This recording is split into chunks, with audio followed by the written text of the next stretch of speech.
one of the top tips I can give anyone to make cooking easier in the kitchen is to keep your knives sharp.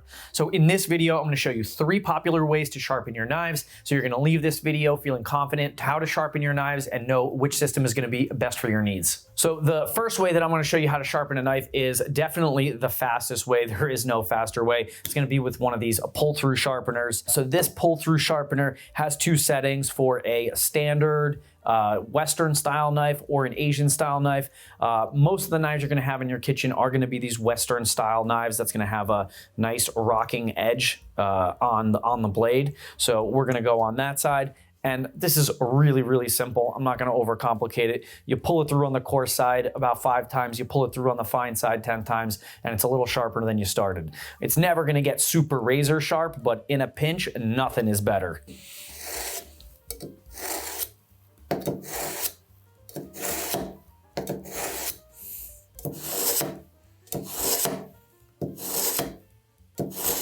A couple of pulls on the honing steel.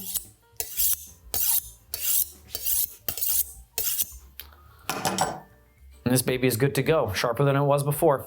And now for a thin sliced tomato test. Tomatoes are notoriously one of the hardest vegetables to cut, especially with a super dull knife. So if this knife is sharp, it should be able to get a nice thin cut right through.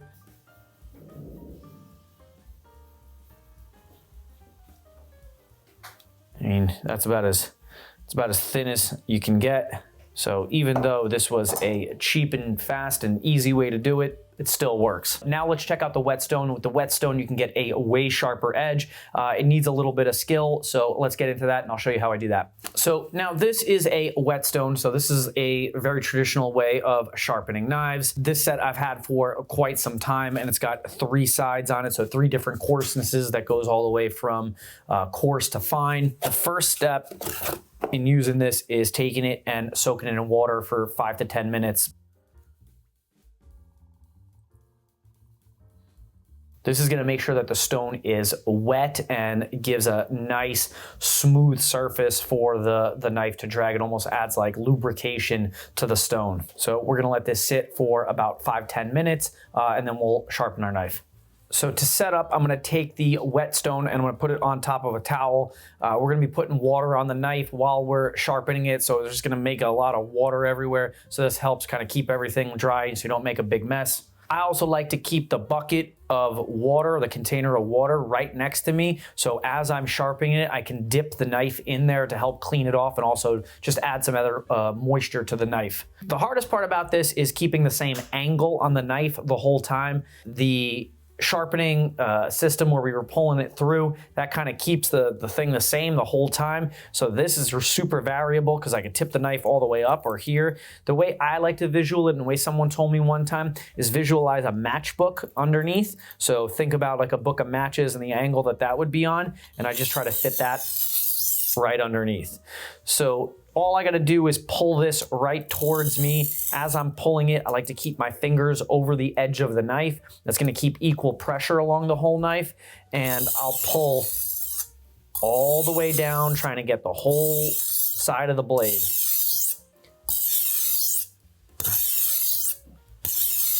And I'll keep repeating and switching sides. So now I'll switch this over to my left hand. I'll put my right hand fingertips on there and try to do the same thing. At first, this might be a little hard to do on that side. If you want to stay on one side, you can, but it makes it a little fun, and you really got to pay attention to how your hands are moving. How I like to do this is I'll do each side for about 2 or 3 minutes. So I'll set a 2 or 3 minute timer, and I'll just alternate every 5 strokes, one side and the other side of the knife, and I'll keep going back and forth for that time.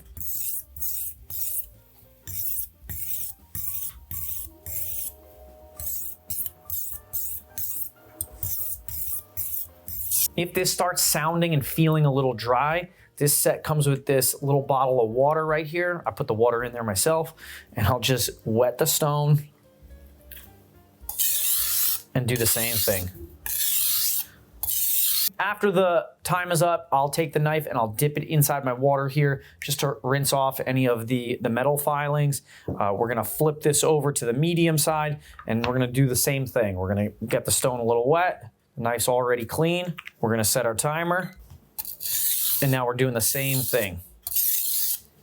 I personally like to pull the knife down just like this and not rub it back and forth. I see sometimes a lot of people doing that, rubbing back and forth. That works, but I find personally that it's hard for me to keep a consistent angle, and I can keep a really consistent angle with this one-way pulling. Okay, time's up. So we're gonna give the knife a little rinse. We're gonna flip the stone over to the fine side. We're gonna put a little bit of water. And now this will be our last 2 minutes. Out of all the ways, this way I think I like the best. It's very meditative and calming. You have to kind of pay attention to it a lot. And a lot of that paying attention just makes me feel very calm and zen. You can see all this gray stuff on there. All that gray stuff are little metal filings that came off the knife. So you can see that we're actually like removing metal, and that's the only way to sharpen a knife is you got to remove metal. That's why the honing steel doesn't do it. It doesn't take off any metal. So now that this knife is super sharp, we're gonna take it, we're gonna dry it off. Couple of pulls on the honing steel. And now the tomato test. This knife is really sharp, way sharper than the other knife that we sharpened with that pull-through sharpener. Let's see how, I mean, this is basically effortless. I don't even think, do I need to hold the tomato with the other hand? Oh boy, I don't even need to hold the tomato with the other hand. I think sometimes when they're doing this knife test with the tomato, they have the tomato glued down to the table. I just gotta use a little bit of pressure. But I mean, like, this is super duper thin. It's basically liquid tomato.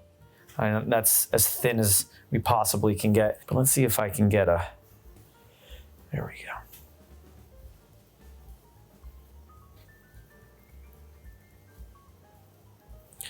I mean, that's basically see-through. Super thin. Very, very sharp knife. But the cons of this is it took a little bit of time, way longer than the pull-through sharpener. There was water everywhere. We had to soak the stone for 10 minutes. It takes a lot of skill. That wasn't my first time doing it. I've done this for years. So you can see that it's a high skill, high time, and high mess.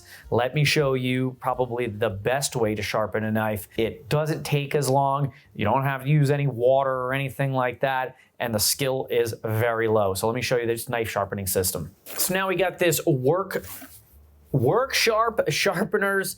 This is a great system for sharpening your knives. It's a really foolproof. So let me show you how I use it.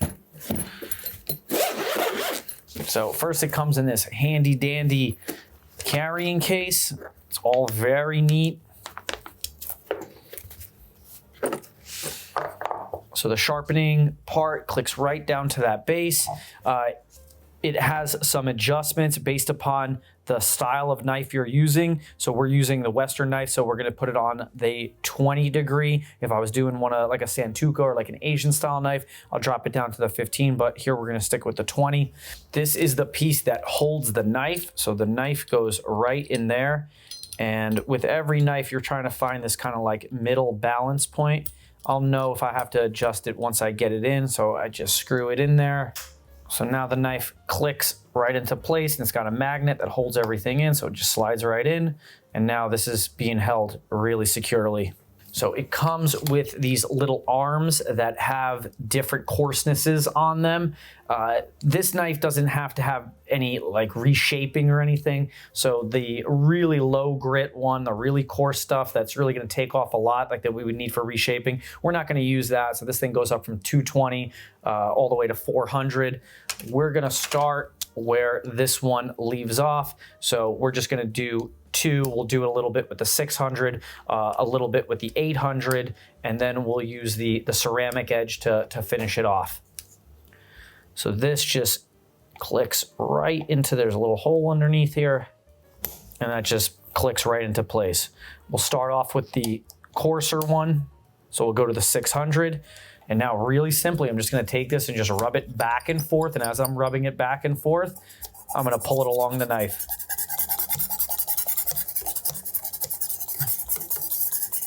just like the Whetstone, I'm gonna set a timer. I'm gonna do this for 3 minutes. I'll take a couple passes on one side, and then I'll flip it over, and I'll keep doing that for the 3 minutes. And then after that 3 minutes is up, we'll set the timer for another 3 minutes, and we'll go down to another coarseness.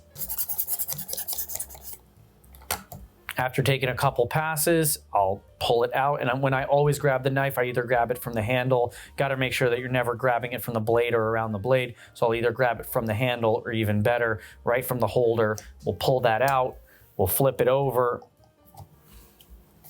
and we'll do the same thing on the other side.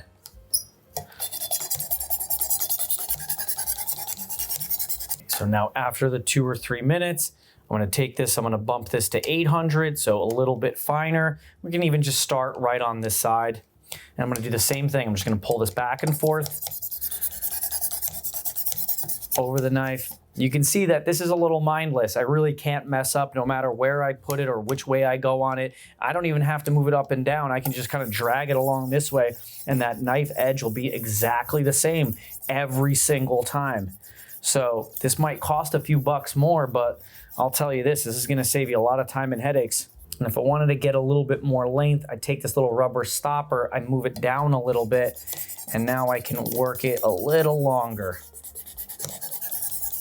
So now last, we're gonna go to this ceramic band right here, and this is gonna be the absolute finest and just gonna take off any burr on the knife that we got going on.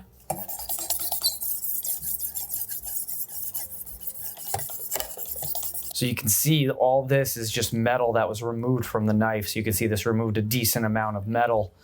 And now we know that at least it's removing metal, so it's got a chance to be sharp. But the tomato test will tell all. Before we cut anything, we'll rinse the knife off, and then I'll just take a paper towel and pull off any of that metal filings. And even though the ceramic did kind of similar to what the honing steel would do, I'm still gonna use it anyway. We're just gonna do 10 passes, 5 on each side. So now this knife is razor sharp, just as sharp as the Whetstone sharpened knife. But let's see how it does with this tomato test. I mean, this feels very similar to the Whetstone in that, like, I'm not using a lot of pressure here. I'm just pulling, and this knife is a cut. Little to no pressure. I mean, look how absolutely thin that is. Super duper thin. This knife is very sharp. So I really like this system because number one, it's easy. You don't got to think about it. The only real con is that it's a little bit more expensive than the others. They were a little inexpensive. Some of the Whetstones can get pricey, but I don't think you need a pricey Whetstone. But this work sharpening system was a little over $100. All of the products that you see in this video, you can find in the description below. I hope you like this tip video. Let me know in the comment section. Check out my ratatouille video because now that your knife is nice and sharp, you can make all the cuts that you need for that amazing dish. Thanks.